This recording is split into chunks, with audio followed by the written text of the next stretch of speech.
Hello, beautiful people, and welcome to episode 5 of season 2 of Hymn Street.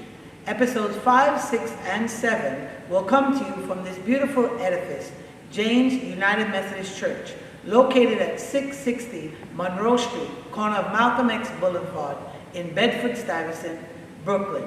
We will explore the amazing history of this church, as well as the beautiful instrument that it houses. Welcome to Hymn Street. Reverend Patrick Perrin serves as the pastor of Jane's United Methodist Church. Prior to Reverend Perrin, Reverend Robert Simpson served as pastor for 47 years. Reverend Simpson's leadership, as you will learn, has been essential to the life of the church and its rising from the ashes of a devastating fire. The current director of music is Mr. Craig Brown, who has served in this capacity since 1984.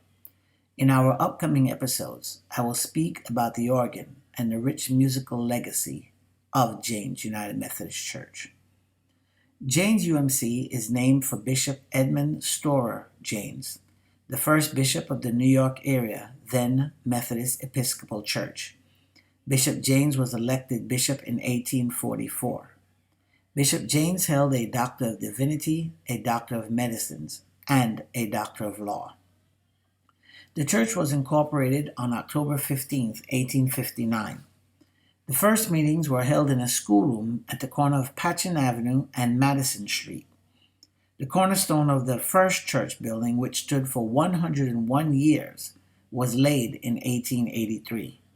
The church grew and offered a rich and vibrant pulpit and music ministry. The rich music tradition of the church was in part due to its magnificent organ.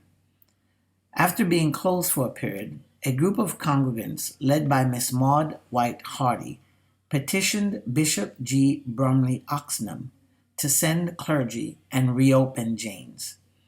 The church doors reopened on October 3, 1948. Although it was a struggle to care for the massive structure, the congregation persevered and grew to become one of the most dynamic in the New York area.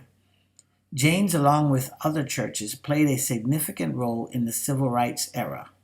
The church not only participated, but led. Jane's, like so many other churches, suffered great loss from a severe fire.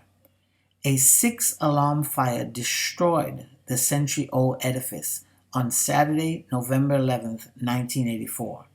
The day before the congregation was to celebrate the church's 125th anniversary. During the time following the fire, fellow churches offered their services and worship spaces to allow the ministry of Jane's to continue. Under the leadership of Reverend Robert Orlando Simpson, the congregation began making plans for a new edifice.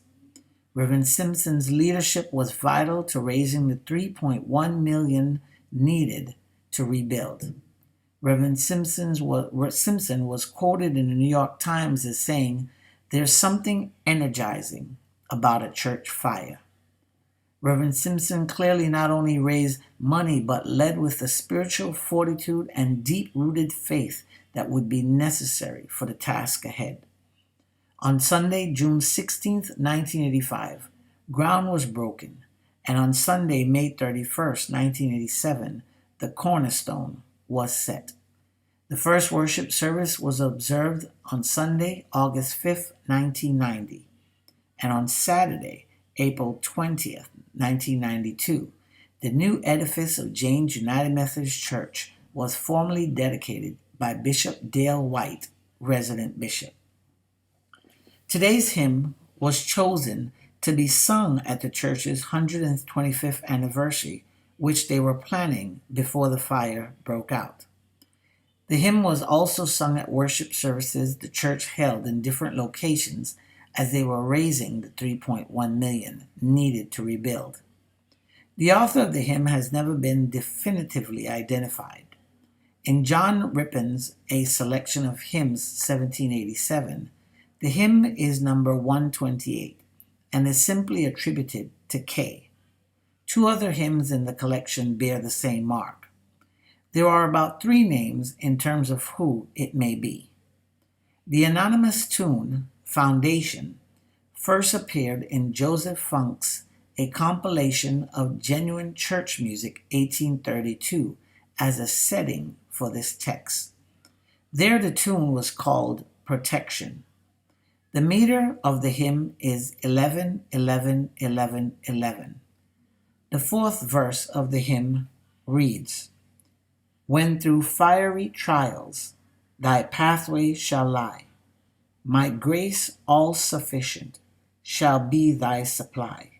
The flame shall not hurt thee, I only design thy dross to consume and thy gold to refine. Today's hymn is How Firm a Foundation.